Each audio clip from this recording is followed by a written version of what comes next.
On va donc parler du groupe ABBA cet après-midi, avec vous, bien évidemment, comme chaque jour dans cette émission, et avec notre invité, Guillaume Dozou. Bonjour Guillaume. Bonjour Richard, bonjour à tous. Notre chroniqueur régulier à cette année-là. Merci Guillaume de venir pour la première fois en studio, ça nous fait plaisir. C'est un plaisir aussi pour moi. Voilà, on va parler de ABBA. Vous êtes un spécialiste musique, ciné.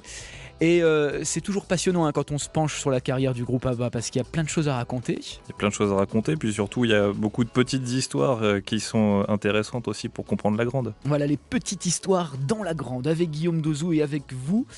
02 35 07 66 66. Et pourquoi vous aimez le groupe ABBA au fait? Pourquoi vous aimez toujours danser sur les chansons de ABBA? Pourquoi selon vous le groupe demeure plus de bientôt 30 ans après sa séparation un groupe incontournable, aujourd'hui reconnu de tous, et on y reviendra tout à l'heure avec Guillaume. Vos commentaires, vos souvenirs dès maintenant au standard 02 35 07 66 66, on vous attend. Et avec notre invité Guillaume Dozou pour parler du groupe ABBA cet après-midi. Durant une bonne demi-heure, vous nous rejoignez au 02 35 07 66 66 si vous le souhaitez. ABBA, Guillaume, on le disait tout à l'heure, plus que jamais branché aujourd'hui en 2010, et même chez les plus pointus, chez les plus élitistes des spécialistes, j'ai nommé les inrecuptibles, parce qu'alors pour plaire aux inrecuptibles, en règle générale, c'est pas très facile, il faut bien le dire. Et alors là, quand on lit l'article, on tombe un petit peu, comment dirais-je, on tombe un petit peu de sa chaise, parce qu'on nous indique carrément que le groupe est encore plus important que les Beatles. Plus important, je ne sais pas. Bon, personnellement, j'ai un peu de doute effectivement sur ce que dit les Inrocks. Par contre, l'interview qu'elle contient vraiment intéressant. On a Björn qui est un des membres du groupe, donc celui qui n'a pas la barbe, pour ceux qui se posent la question, Ouais. qui donne beaucoup de choses. Alors, il y a peut-être un petit côté démystificateur dans cette interview qui fait qu'on rentre un peu dans le détail de la vie d'ABBA, mais c'est quand même intéressant de savoir d'où vient ABBA et comment tout ça a pu se construire. Et là, il donne quelques clés qui sont intéressantes, en effet. Parmi ces clés, le fait, justement, et on s'en rend compte aujourd'hui quand on écoute les chansons d'ABBA qui sont toujours extrêmement bien construites d'un point de vue mélodique, et il explique justement dans cette interview qu'il passait énormément de temps en studio. Ouais, c'est ça, ce qu'il dit exactement en plus, c'est qu'il passait autant de temps à écrire les chansons qu'à les enregistrer. Donc on voit que ce sont les deux hommes qui écrivent toutes les chansons et sont des musiciens depuis très longtemps, là, quand le premier album sort, et ils apportent un soin tout particulier à chaque instrument, chaque composition, pour faire quelque chose de très, très prenant dès le départ. Et chaque morceau est construit comme étant un potentiel 45 tours à l'époque. Ouais, Donc, c'est ce ça. qui explique qu'on a des choses très, très punchy en permanence et qu'on a du mal à se détacher d'un titre d'ABBA comme ça. Ouais. Alors aujourd'hui, ABBA fait l'unanimité, Guillaume, alors, chez tout le monde. L'unanimité, je ne sais pas, mais c'est vrai que beaucoup de groupes, même qui en semblent très éloignés, rendent hommage à ABBA. Alors moi, ce qui m'a le plus surpris quand j'ai repris un peu mes recherches sur le sujet, c'est par exemple U2. U2 ouais. qui fait intervenir les deux compositeurs d'ABBA et qui font une reprise pendant un concert de U2. Donc vous imaginez un grand stade avec les grosses structures monstrueuses comme peut les imaginer U2, et puis tout le monde reprend Dancing Queen. Incroyable. C'est quand même quelque chose d'assez surprenant, mais bon, U2 se réclame aussi enfant de la pop, et donc ils en profitent à ce moment-là. Ouais. Et pourquoi pas? ABBA à l'honneur cet après-midi dans cette année-là avec Guillaume Dozou, Frida, Agnetha, Björn et Benny. C'est Björn qu'il faut dire, je On crois. va dire, ouais, mais je ne parle pas suédois non plus. Frida et Agnetha, qui on en veut un petit peu. Tous ceux qui aiment ABBA en veut à cette blonde et à cette rousse quand même, puisque c'est à cause d'elle que le groupe ne se reformera jamais. Elles ne veulent pas. Elles veulent pas, mais bon, Agnetha n'a jamais été une championne pour prendre l'avion, donc ça limitait déjà à l'époque beaucoup le groupe pour faire des concerts et des tournées. Donc on peut imaginer qu'ABBA effectivement ne se reformera pas. En tout cas, c'est vraiment les dernières infos qui ont pu être données. Il faut savoir que même dans les années 90, on a proposé jusqu'à 1 milliard de dollars au groupe pour pouvoir se reformer, donc je veux dire relancer la machine. Et le groupe, déjà, pour 1 milliard, a dit non, on ne fait plus. Bon, dans quelques instants, on va marquer une pause. On va écouter Florent Pagny. Vous nous rejoignez au 02 35 07 66 66 pour parler avec nous du groupe ABBA. Et Guillaume va nous raconter dans un instant comment tout cela a commencé. À tout de suite. Voilà, nous reprenons le cours de cette année-là avec notre invité Guillaume Dozou qui nous parle du groupe ABBA cet après-midi. L'histoire du groupe ABBA qui commence. Guillaume, dites-moi si je me trompe, il y a un premier album qui sort en 73, hein, c'est ça? C'est ça, il y a Ring Ring en 73, effectivement, c'est le premier album. C'est pas celui qui marche le mieux, hein, évidemment. C'est Ouais. celui qui marchera le moins bien. C'est un album qui est issu de la volonté du groupe, qui s'appelle pas encore ABBA à l'époque d'ailleurs, c'est juste leur prénom accolé. La volonté du groupe de participer à l'Eurovision. Donc, ils se présentent comme prétendant groupe suédois pour, Ouais. pour représenter le pays en 72. Et puis, ça se passe mal. Ils sont juste 3e de la sélection suédoise. Donc on ne verra de la jamais sélection. de la sélection suédoise, oui. D'accord. Ils passent même pas à Ils la passent télé. même pas les qualifs. Non, non, non, non. Ça, c'est incroyable, ça. Donc ils sont un peu vexés, puis on va dire ça comme ça, puisque on a 2 musiciens, 2 chanteurs, enfin 2 chanteuses de formation et 2 musiciens, donc ils travaillent d'arrache-pied toute l'année, et leur but c'est vraiment on va dire, de sortir de Suède. Donc ils décident de chanter en anglais. Auparavant, ils avaient fait quelques chansons en suédois, donc ils décident de chanter en anglais. Ils travaillent d'arrache-pied, et je pense que c'est un groupe qu'on verra tout au long de leur carrière, qui est assez courte finalement, mais qui travaillera beaucoup, beaucoup, beaucoup. Et ils arrivent en 73, cette fois-ci, à Brighton d'ailleurs, c'est pas très loin de chez nous. Exact, oui, il suffit de prendre le bateau depuis Dieppe. Exactement. Et on y est. Ils représentent la Suède en 73 avec Waterloo. Et là, ils gagnent. Et là, c'est incroyable. Le succès est considérable, mais partout dans le Voilà, monde. ça sort en single très très vite après, et puis ils en vendent effectivement partout dans le monde. C'est parti pour ABBA, même si entre 73, 74, on va dire, et 75, par là, ils souffrent quand même du syndrome du gagnant de l'Eurovision, puisque en général, les gagnants de l'Eurovision font pas carrière, en tout cas pas dans la chanson.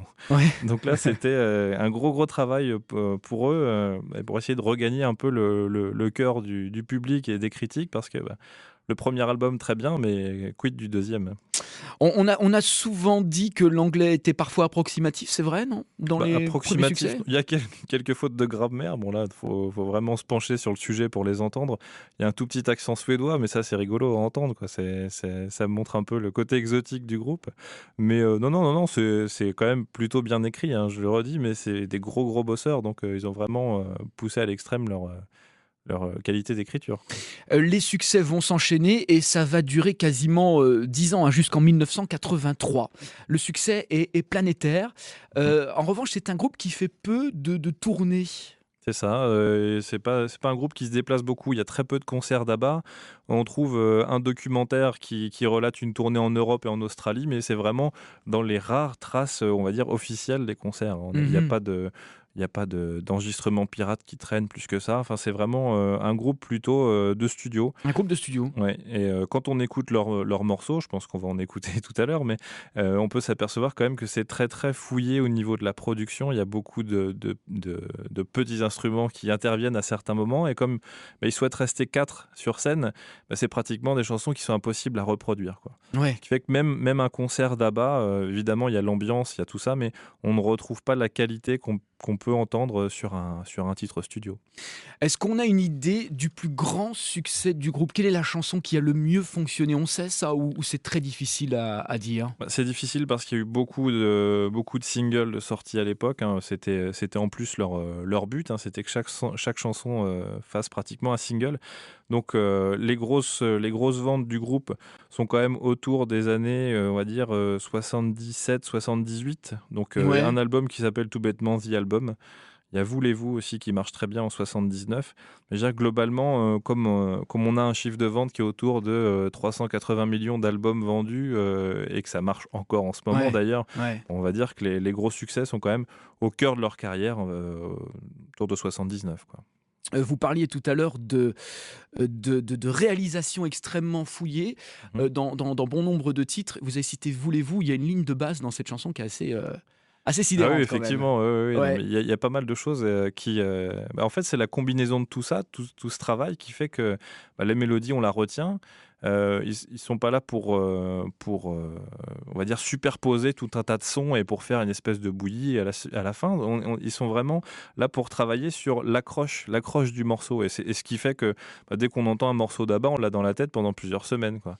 C'est vraiment ce travail d'épure finalement qui fait que on a ça en tête et on s'en décroche pas. Et on n'en décroche pas. Alors, on a écouté quelques grands succès tout à l'heure, quelques extraits. On va écouter The Day Before You Came, qui est le dernier enregistrement du groupe. C'est bien ça ? Oui, ça, c'est le dernier 45 tours. Et c'est pas un album qui sort à la fin, c'est un 45 tours. Et c'est incroyable parce que cette chanson, elle sent la fin. Elle sent la fin de quelque chose, la fin d'une histoire. C'est pas forcément un gros succès, mais non, c'est pas ce qui marche le plus. C'est une belle chanson. Voilà. Et ça symbolise véritablement la fin du groupe en 1983. The Day Before You Came, dernier enregistrement du groupe ABBA, c'est en 1983, c'est le chant du cygne là. Oui, c'est ça, oui. Je pense qu'on est arrivé au bout de quelque chose. Ouais, on arrive au bout d'une histoire. Qu'est-ce qui se passe à ce moment-là en 83 ? Pourquoi ça s'arrête ? Ça s'arrête, je pense que chaque musicien, enfin chaque membre du groupe a envie de faire quelque chose en solo. Ils se quittent pas vraiment fâchés, ceci dit, même si les deux couples que formait ABBA sont séparés à ce moment-là. Ils étaient divorcés, ouais. Ils se quittent pas fâchés, ils disent bon, on fait un break, on va faire chacun des choses dans notre coin. Chacun a des projets en plus, puisque les Benny et Björn sont en train de préparer une comédie musicale qui va bien marcher, qui s'appelle Chess. On retrouvera notamment Murray Head dans cette comédie musicale, donc on connaît bien sûr comme un des chanteurs des années 80. Et sans forcément dire on fera plus jamais rien ensemble, mais c'est on va dire un concours de circonstances finalement. Chacun a trouvé son compte dans ABBA, la page est tournée. Je pense qu'en plus ils sont suffisamment à l'aise pour pouvoir se permettre de faire autre chose ou rien du tout. Et on a Agnetha qui fera un peu une petite carrière solo, mais vraiment. Frida aussi, avec Phil Collins. Oui, par exemple, c'est vrai qu'elle a fait un album produit par Phil Collins. Ouais. Est-ce qu'ils avaient la capacité de passer le cap de la fin des années 70 et celui du début des années 80, la capacité artistique ? Est-ce que ça aurait pu durer encore de cette manière-là, aussi forte et avec autant de succès ? Selon vous, c'est un avis personnel que je vous demande. C'est difficile à dire parce que c'est vrai que ce sont des musiciens qui vivaient vraiment en autarcie, quoi. Donc je pense qu'ils auraient proposé le même son et le même type de son jusqu'à la nuit des temps, quoi, s'il avait fallu. Donc je suis pas sûr qu'ils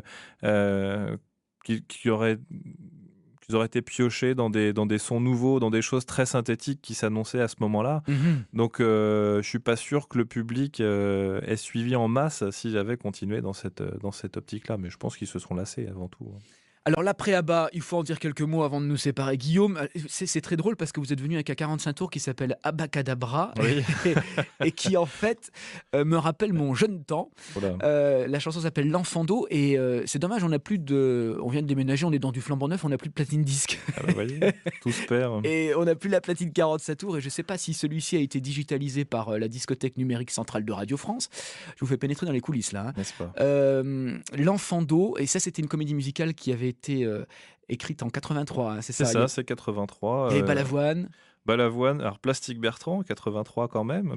Fabienne Thibault, qu'on trouve aussi dans Starmania un petit peu auparavant. Ouais. Et puis Frida, donc la brune, la chanteuse brune d'ABBA, qui participe aussi au projet. Alors c'est un conte musical, donc c'est très clairement orienté chanson pour enfants, mais on va dire que les mélodies sont reprises d'ABBA, les paroles n'ont rien à voir.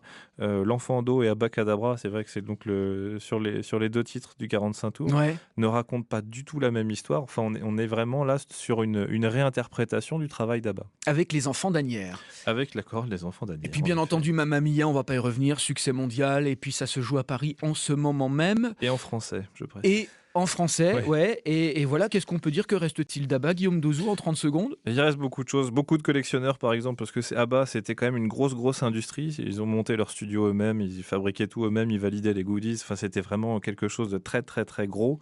Donc aujourd'hui, on peut aller voir par exemple un groupe de reprises qui s'appelle Björn Again, et d'ailleurs bizarrement, mais en première partie on retrouve Plastique Bertrand qui bossait en 83 sur Abacadabra. Voilà, c'était un vrai plaisir de partager ce moment avec vous, Guillaume Dozou. Merci beaucoup pour votre votre savoir et votre éclairage autour Merci. des 4 Suédois d'ABBA. Dans un instant, Jacques Pessis pour la suite de cette année-là. On va parler du livre de poche qui fête ses 50 ans en 2007. C'est notre année de référence. Puis on écoutera la fameuse chanson de Madonna avec comment on dit, le sample d'ABBA. Hein, Oui, c'est le ça. sample de Gimme Gimme, effectivement. Voilà, ouais. Mirwais hein, qui avait fait ça à l'époque. Hein, je Oui, crois. exactement. Ouais. Ouais, Mirwais de Taxi Girls. Voilà. Encore, Merci encore un Français. encore un Français des Un années Français 80. très doué. Merci Guillaume Dozou, à très bientôt. Merci Richard.